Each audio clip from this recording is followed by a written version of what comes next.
The non-aligned movement did not emerge as a neutral club standing calmly outside the Cold War, but as a tense, improvised response to a world that had been violently reorganized by superpower rivalry, decolonization, and the collapse of old empires, because for dozens of newly independent states in Asia, Africa, and the Middle East, the Cold War was not an abstract ideological struggle, but an immediate and destabilizing force that threatened to replace colonial domination with a new form of external control. In the aftermath of the Second World War, the global order fractured into two heavily armed blocs, led by the United States and the Soviet Union, each demanding loyalty, access, and ideological alignment, while simultaneously presenting themselves as protectors and benefactors, a dynamic that placed newly independent nations in an impossible position, forced to choose between competing patrons at the very moment they were struggling to assert sovereignty, rebuild economies, and prevent internal fragmentation. For leaders emerging from anti-colonial struggles, alignment with either bloc carried profound risks as it threatened to subordinate national priorities to superpower strategy, invite foreign military presence, and entangle fragile states in conflicts far beyond their borders. Yet refusal to align was not passive neutrality, because the Cold War's reach extended into trade, aid, intelligence operations, and internal politics, meaning that standing apart required constant negotiation, pressure management, and strategic calculation. The origins of the non-aligned movement lay in this unstable terrain, shaped by leaders who understood that survival depended on preserving autonomy in a system designed to eliminate it. Figures such as Jawaharlal Nehru of India, Gamal Abdel Nasser of Egypt, Josip Broz Tito of Yugoslavia, Sukarno of Indonesia, and Kwame Nkrumah of Ghana did not share identical ideologies or regional interests, but they converged around a shared recognition that bipolar domination threatened to reduce the post-colonial world to a chessboard for external powers. Their experiences differed, yet each had confronted attempts by one or both superpowers to shape domestic politics, extract strategic concessions, or leverage security fears for influence, reinforcing the belief that formal independence meant little without freedom of maneuver. The earliest articulation of this vision emerged in the late 1940s and early 1950s, as Asian and African leaders sought forums outside Western-dominated institutions to coordinate positions, exchange experience, and resist being isolated or coerced individually. This impulse crystallized at the 1955 Bandung Conference in Indonesia, where representatives from 29 Asian and African countries gathered to assert principles of sovereignty, non-interference, peaceful coexistence, and opposition to colonialism in all its forms. A meeting that signaled the arrival of a third force in international politics, even as it exposed deep internal differences. Bandung was not yet the non-aligned movement, but it established the moral and political foundations on which it would later be built, framing non-alignment not as withdrawal from world affairs, but as active engagement on terms defined by post-colonial states themselves. The conference took place against a backdrop of intense Cold War pressure, including the Korean War, nuclear brinkmanship, and covert interventions, underscoring how precarious the international environment had become for countries seeking to avoid entanglement. For the superpowers, Bandung was unsettling because it challenged the assumption that global politics would inevitably consolidate into two obedient camps, introducing uncertainty into a system that relied on predictable alignment. Washington viewed non-alignment with suspicion, often interpreting it as disguised sympathy for communism or as an obstacle to containment, while Moscow alternated, between courting non-aligned states as potential partners and condemning them when they resisted Soviet influence, revealing that both blocs struggled to accept genuine independence of action. For non-aligned leaders, this suspicion confirmed the necessity of collective organization, as standing alone invited pressure, isolation, or destabilization, while acting together offered at least a measure of leverage and visibility. The formal creation of the non-aligned movement came in 1961 at the Belgrade Conference, hosted by Yugoslavia, a socialist state that had itself broken with Moscow, and carved out a precarious position between blocs, demonstrating that non-alignment was not limited to post-colonial states, but could also emerge from ideological schism within the Cold War system. The Belgrade Summit articulated non-alignment as a coherent political stance, defined not by indifference to global affairs, but by refusal to join military alliances dominated by great powers, opposition to foreign bases, support for national liberation, and commitment to peaceful resolution of disputes. Yet even at its founding moment, the movement was marked by tension and contradiction, as members differed sharply in ideology, economic structure, regional priorities, and relationships with the superpowers, exposing the difficulty of maintaining unity without enforcing conformity. Some states leaned toward the Soviet Union for military or economic support while rejecting formal alliance. Others maintained closer ties with the West while insisting on independence, and still others sought to play both sides to extract resources and concessions, blurring the line between non-alignment and strategic balancing. This ambiguity was not a flaw, but a survival strategy, reflecting the reality that purity was impossible in a world structured by superpower power, and that flexibility was essential for preserving autonomy. Throughout the 1960s, the non-aligned movement expanded rapidly as decolonization accelerated, bringing in states whose primary concerns were development, internal stability, and recognition rather than ideological alignment, and whose participation transformed the movement into a diverse coalition united more by shared vulnerability than shared vision. Cold War crises repeatedly tested the limits of non-alignment, as wars, coups, and interventions forced members to choose between principle and survival, revealing how difficult it was to remain outside a system that punished ambiguity. The Cuban Missile Crisis, for example, underscored how quickly superpower confrontation could engulf the world, reinforcing non-aligned fears that nuclear war would devastate regions with no voice in the decisions that triggered it.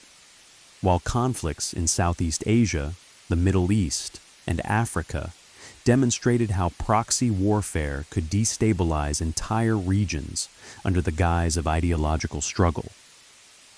For non-aligned states, these crises confirmed that the Cold War was not merely a contest between Washington and Moscow, but a global system that imposed costs on those who refused to submit, forcing them to navigate a narrow corridor between assertion and accommodation. The movement thus evolved not as a coherent bloc with unified policy, but as a forum for coordination, signaling, and resistance, enabling states to articulate shared grievances, amplify collective demands in international institutions, and resist being treated as passive objects of superpower strategy. Its leaders understood that non-alignment did not guarantee safety, but they believed it offered the only viable path to preserve sovereignty in a world where alignment threatened to reproduce dependency under a new name. The non-aligned movement's early history therefore reflects not idealistic neutrality, but a hard-edged realism born of decolonization and Cold War pressure, a recognition that independence had to be defended not only against former colonial powers, but against a bipolar order that sought to absorb or marginalize all who stood outside it, setting the stage for a long and uneven struggle to assert agency in a world structured to deny it. As the non-aligned movement moved beyond its founding moment and into the volatile terrain of the 1960s, it became increasingly clear that remaining outside the superpower blocs did not mean escaping the Cold War's gravitational pull,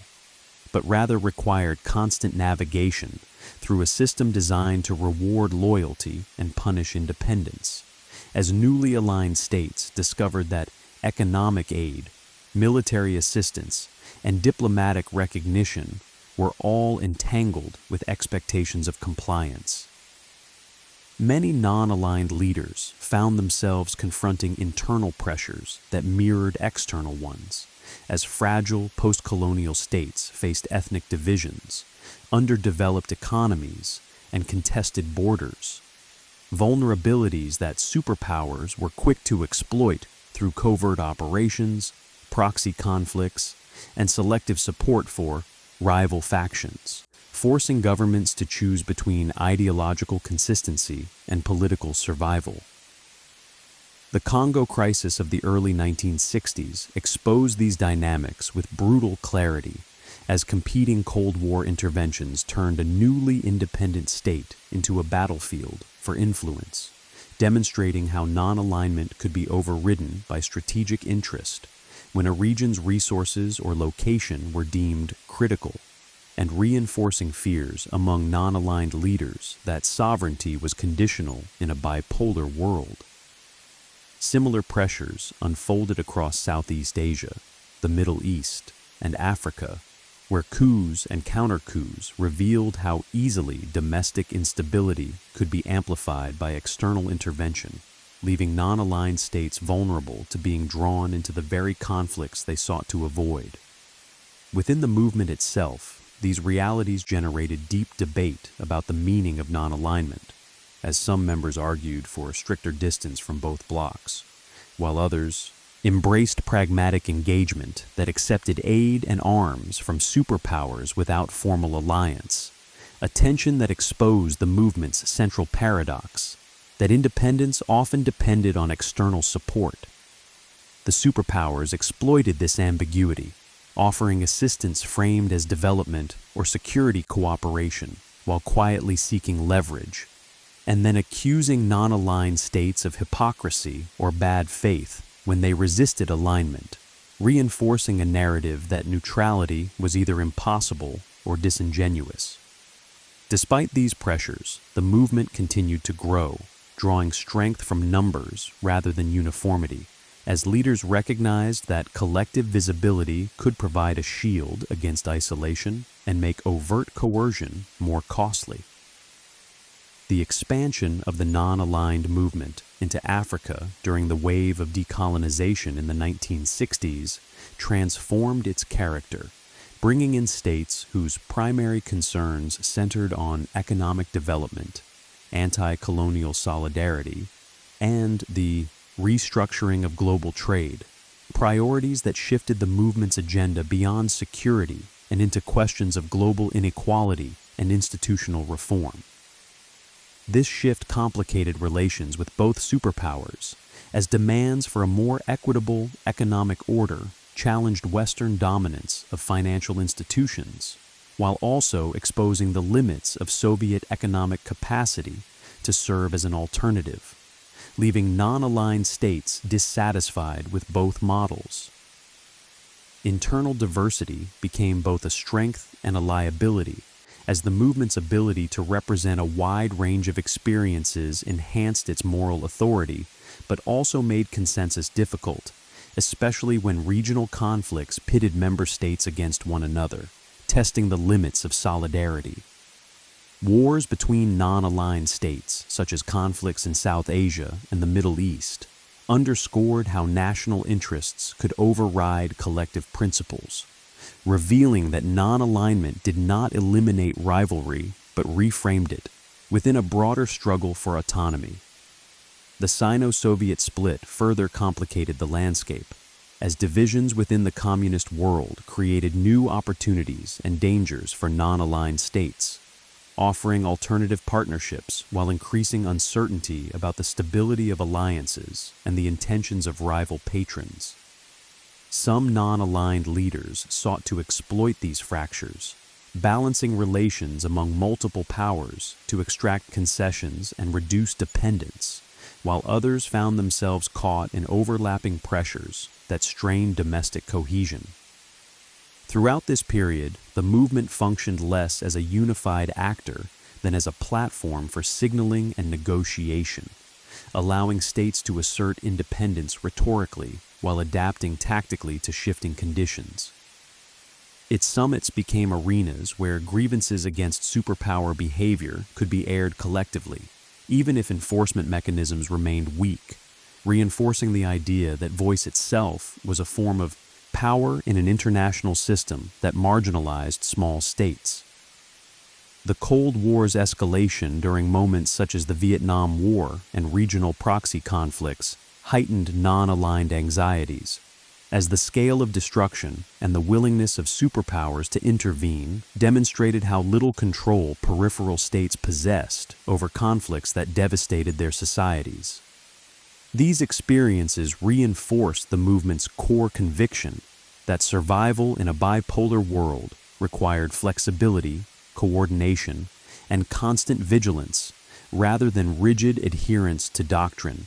and that non-alignment was not a fixed position, but an ongoing process of negotiation between principle and necessity. As the 1960s gave way to the 1970s, the non-aligned movement stood at a crossroads, its influence growing in international forums, even as its cohesion was tested by internal divisions and external pressure, setting the stage for a period in which the promise and limits of collective autonomy would be tested against a Cold War, entering a new and more complex phase. As the Cold War entered the 1970s, the non-aligned movement found itself navigating a world that was simultaneously relaxing and hardening, as détente between the superpowers reduced the immediate risk of nuclear confrontation, while intensifying competition in the political, economic, and strategic spaces where non-aligned states lived, governed, and struggled to develop. This period revealed that reduced superpower tension did not translate into greater autonomy for the developing world, but often produced new forms of pressure, as Washington and Moscow redirected attention from direct confrontation toward influence building in Asia, Africa, and Latin America, where access to resources, votes in international institutions, and strategic geography remained critical. For non-aligned states, détente offered limited relief, as it lowered the temperature of global crisis while leaving intact the structures that tied aid, trade, and security to alignment choices, forcing leaders to manage expectations that non-alignment would suddenly produce tangible benefits. Within the movement, debates intensified over whether non-alignment should evolve from a defensive posture into an active program for reshaping global governance, particularly through demands for a new international economic order that would address the structural inequalities inherited from colonialism and perpetuated by Cold War competition. This shift reflected growing frustration among non-aligned leaders who saw political independence undermined by economic dependence, as commodity price volatility, debt, and unequal trade terms constrained development and left states vulnerable to external pressure. The movement's increasing focus on economic justice placed it on a collision course with Western-dominated institutions, which viewed such demands as destabilizing and unrealistic, while the Soviet Union offered rhetorical support but lacked the capacity or willingness to provide an alternative economic system at scale. These dynamics expose the limits of non-alignment as a transformative force, as the movement could articulate grievances and mobilize moral authority, but struggled to translate collective demands into binding change within a global system structured by power asymmetry. Internal divisions deepened as oil-producing states gained leverage through control of energy resources, while poorer members remained dependent on aid, creating disparities that challenged the movement's cohesion and raised questions about whose interests non-alignment ultimately served. The oil crisis of the 1970s illustrated both the potential and the peril of collective action, as producer states demonstrated their ability to reshape global markets, while also provoking backlash and reinforcing perceptions that economic power, rather than moral principle, determined outcomes. For superpowers, the evolving agenda of the non-aligned movement generated ambivalence, as its growing influence in international forums could complicate diplomacy and challenge narratives of leadership, even as individual members remain susceptible to bilateral pressure. Washington increasingly differentiated among non-aligned states, rewarding those perceived as cooperative while isolating or undermining governments that challenged American interests too directly, a strategy that exploited internal diversity and weakened collective leverage.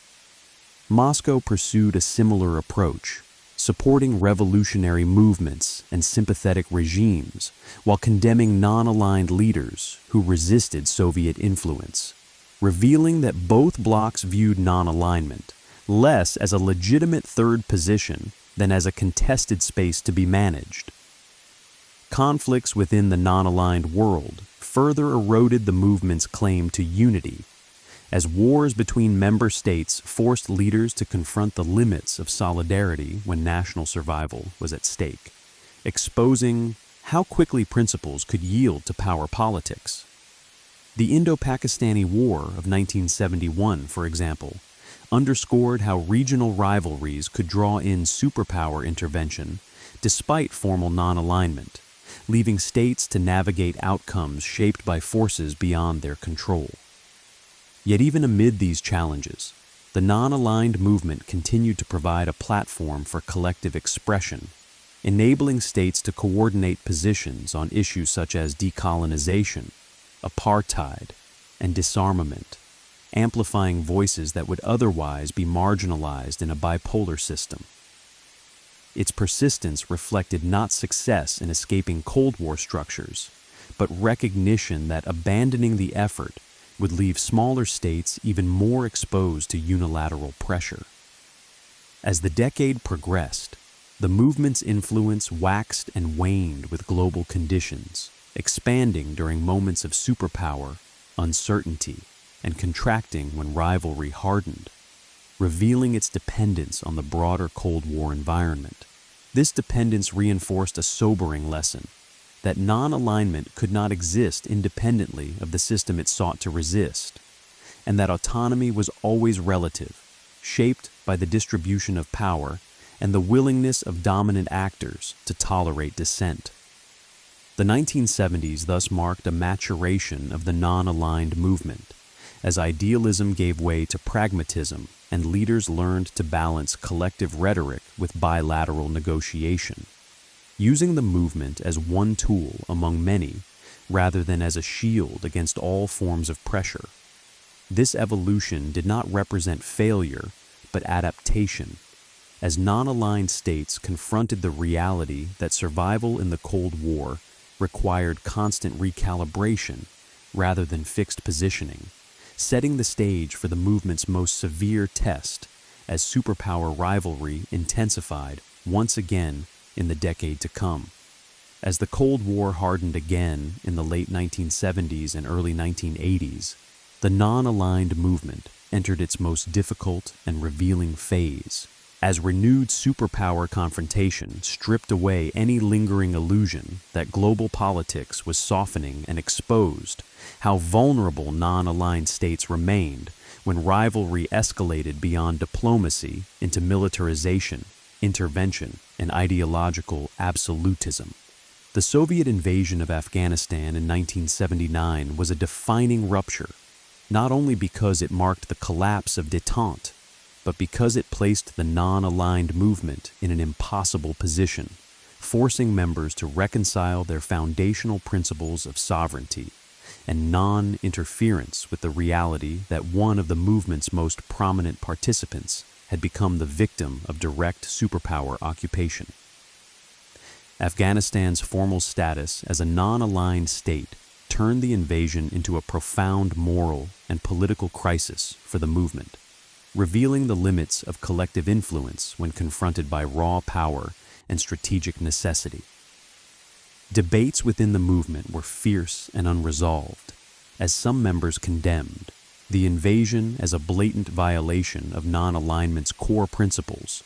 while others, dependent on Soviet support or ideologically sympathetic, sought to soften or deflect criticism, fracturing unity and exposing how external pressure could translate into internal paralysis. This fracture was compounded by the broader militarization of the developing world during this period, as proxy wars intensified in Central America, Southern Africa, the Horn of Africa, and Southeast Asia, drawing non-aligned states into conflicts fueled, armed, and shaped by superpower competition. In many cases, non-alignment became a nominal label applied to states deeply enmeshed in proxy dynamics, receiving arms, advisors, and financial support from one bloc while insisting on formal independence, a contradiction that reflected necessity rather than hypocrisy, but nonetheless weakened the movement's credibility. The United States, under new leadership, adopted a more confrontational posture toward perceived instability in the developing world, framing regional conflicts as fronts in a renewed ideological struggle and pursuing interventionist policies that left little room for neutrality, while the Soviet Union, seeking to preserve influence amid economic stagnation, doubled down on support for aligned regimes and revolutionary movements, further narrowing the space for independent action. For non-aligned states caught between these forces, survival increasingly depended on tactical alignment rather than principled distance, as leaders prioritized regime stability over collective solidarity and accepted external support as the price of security. The movement summits during this period reflected this strain as declarations grew longer and more defensive, emphasizing principles that members found increasingly difficult to uphold in practice, while concrete outcomes remained elusive. Yet even as coherence weakened, the non-aligned movement continued to serve a symbolic function, articulating resistance to domination and providing a forum where grievances could be expressed collectively, reinforcing the idea that superpower rivalry did not exhaust the meaning of global politics. This symbolic role mattered in a world where representation itself was contested, and where the absence of alternative frameworks risked normalizing bipolar dominance as inevitable. The late Cold War thus revealed the movement's core contradiction, that it could neither escape the Cold War nor transform it, but could only negotiate space within it, a space that expanded and contracted with global conditions and the distribution of power. As the 1980s progressed and superpower tensions approached their peak, the non-aligned movement increasingly functioned as a reflection of systemic imbalance rather than a corrective force, its struggles mirroring the broader difficulty of maintaining autonomy in a world structured by military power and ideological rivalry. Yet this period also underscored the durability of the movement's underlying impulse, as states continued to seek collective strategies for preserving sovereignty, even when circumstances rendered success uncertain, affirming that the desire for independence did not disappear simply because it was difficult to achieve. The renewed intensity of the Cold War thus tested non-alignment to its limits, revealing both its fragility and its persistence, and setting the stage for a final transformation as the bipolar order itself began, unexpectedly, to fracture. As the Cold War began to unwind in the mid to late 1980s, the non-aligned movement confronted a paradox that few of its founders had anticipated, as the gradual erosion of bipolar confrontation threatened to remove the very structure against which non-alignment had defined itself, raising questions about relevance, purpose, and identity at the moment when superpower pressure finally began to recede. Reforms within the Soviet Union, shifts in American foreign policy, and a growing recognition that perpetual confrontation was unsustainable altered the strategic environment in which non-aligned states had operated for decades, reducing the immediacy of military coercion while exposing deeper economic and political vulnerabilities that the movement had never fully resolved. For many members, the end of intense superpower rivalry did not translate into newfound autonomy,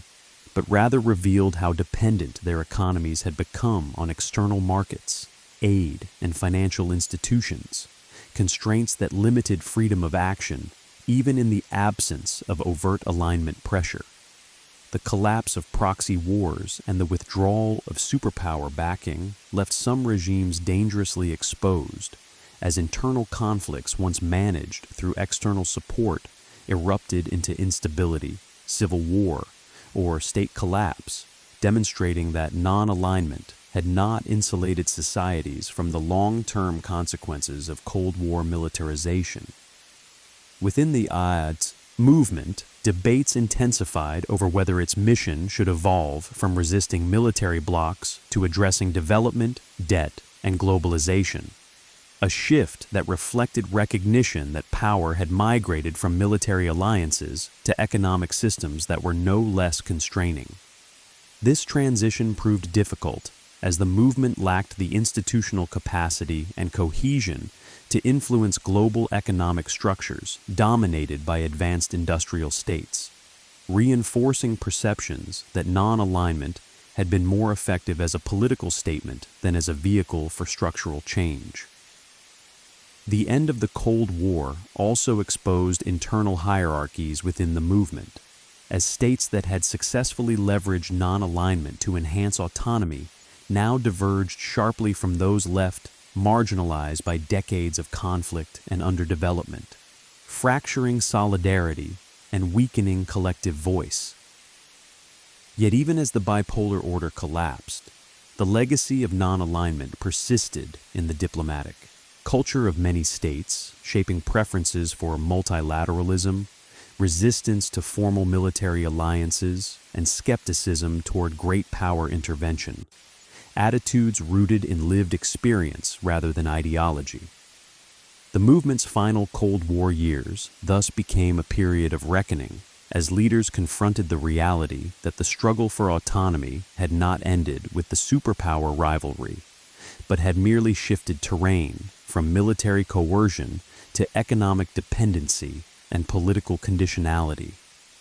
In retrospect, the non-aligned movement appears less as a failed alternative to bipolarity than as a survival strategy tailored to a specific historical moment, one that succeeded in preserving degrees of agency under extreme pressure, even as it fell short of transforming the global system.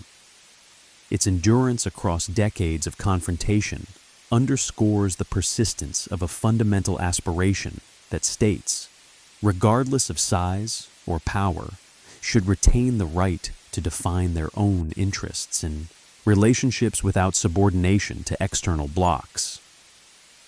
The Cold War's end did not invalidate this aspiration, but it did reveal its limits, showing that autonomy is always relative and contingent, shaped by forces that extend beyond military alliances into economics, technology, and global governance. The non-aligned movement's Cold War experience thus offers a sobering lesson about power and resistance, illustrating that while collective action can mitigate vulnerability, it cannot erase inequality or guarantee independence in a world structured by asymmetry. As the movement entered the post-Cold War era, it carried forward both the achievements and the unresolved contradictions of its past, a reminder that the struggle to exist outside dominant power structures is continuous rather than episodic,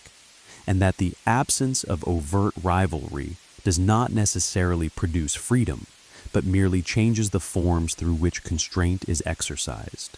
The final meaning of the non-aligned movement, when viewed through the full arc of the Cold War, is not that it escaped the superpowers, but that it exposed the limits of a world order that pretended only two choices existed, revealing that most of humanity lived in the spaces between, absorbing the consequences of rivalry without possessing the power to control it. Non-alignment emerged not as idealism, but as necessity, a strategy forged by states whose primary struggle was survival in a system that treated sovereignty as conditional and autonomy as negotiable, and whose leaders understood that choosing sides often meant trading one form of domination for another. Across decades of confrontation, proxy war, and ideological pressure, the movement demonstrated that resistance to bipolar control was possible, but never complete,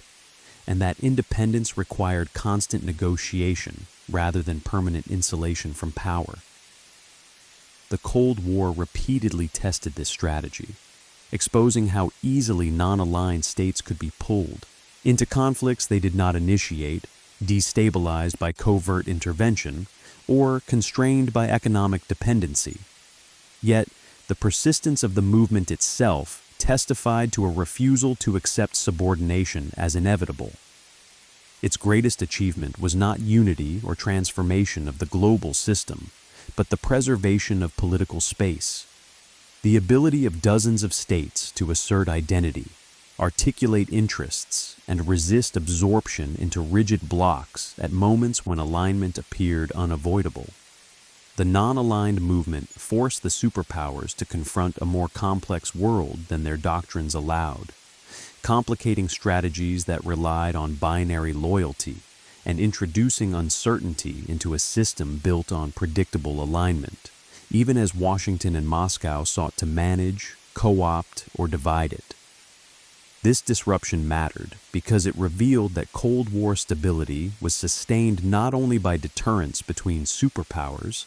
but by the acquiescence of the rest of the world, and that when that acquiescence was withheld, even symbolically, the system's legitimacy weakened. Yet the movement's limits were equally instructive, showing that collective voice could challenge dominance without overturning it, and that moral authority alone could not overcome structural inequalities embedded in global power relations. The contradictions that plagued non-alignment, dependence on aid, internal conflict, selective alignment, were not failures of principle, but reflections of a world in which autonomy was constrained by history, economics, and force. As the Cold War ended, the movement's original context faded, but its core lesson endured, that global politics cannot be reduced to simple binaries without erasing the experiences of those who live outside centers of power. The non-aligned movement stands as a record of how the Cold War looked from the margins, a history of adaptation rather than dominance, of survival rather than victory, and of agency exercised under conditions of permanent constraint. Its story reminds us that the Cold War was not only a confrontation between Washington and Moscow, but a global condition imposed on societies that neither designed it nor controlled it, yet were forced to navigate its dangers with limited tools and imperfect choices. In that sense, non-alignment was less an alternative to the Cold War than a mirror held up to it, reflecting its inequalities, exposing its coercive logic, and demonstrating that even in a world organized around superpower rivalry, most of humanity lived, struggled, and made history outside the centers of decision, carrying the burdens of a conflict whose outcomes were decided elsewhere, and whose end did not automatically deliver the freedom it had long promised.